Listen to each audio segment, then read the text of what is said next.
Welcome to Geek Over Coffee. In the time it takes you to enjoy a cup of coffee, I'll give you tips, tricks, tutorials, and help. I'm your host, Geek Russell Sinclair. So grab a cup of joe and let's get started.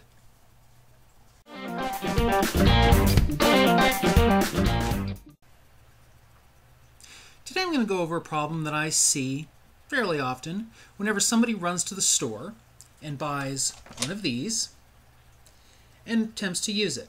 This is a router. What you use it for is you can hook up a lot of different computers in your home to a single internet connection.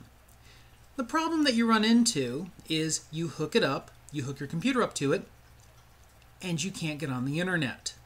Now you can try hooking your computer directly up to your cable modem, and that works.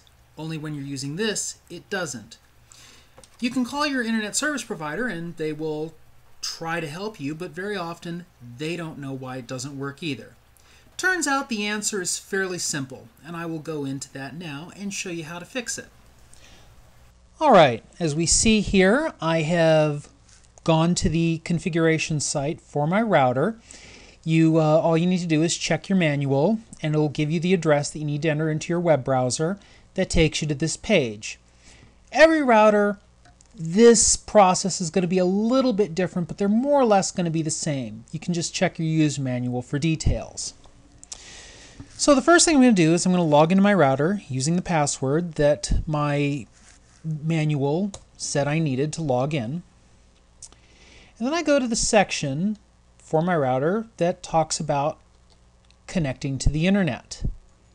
Again, this is going to be a little different for every single router, but they're more or less going to work the same way. Go ahead and click Manually Configure. We're going to scroll down to where it says MAC address. Now all this MAC address is it's a little code that tells your internet service provider what type of device is connecting. So in this case, my ISP knows that this code here means that a router has been connected.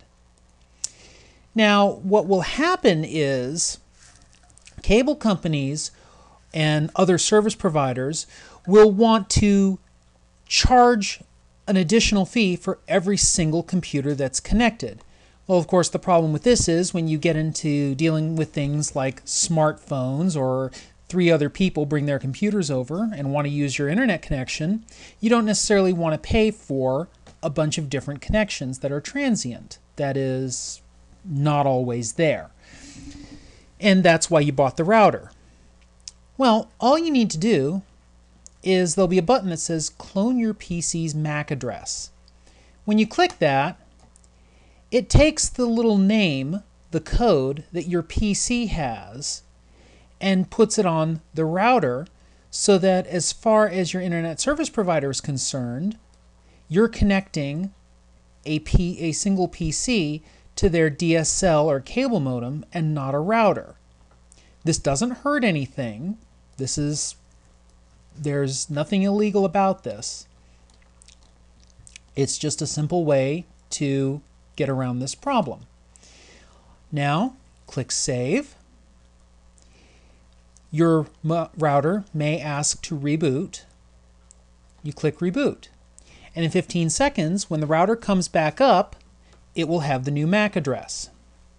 At that point, all you need to do is unhook the router from the DSL modem or cable modem, unplug that cable modem, wait 30 seconds, plug it back in, plug your router in, and lo and behold, your internet connection will be working. I hope this has helped you out with any problems you might be having, and have fun.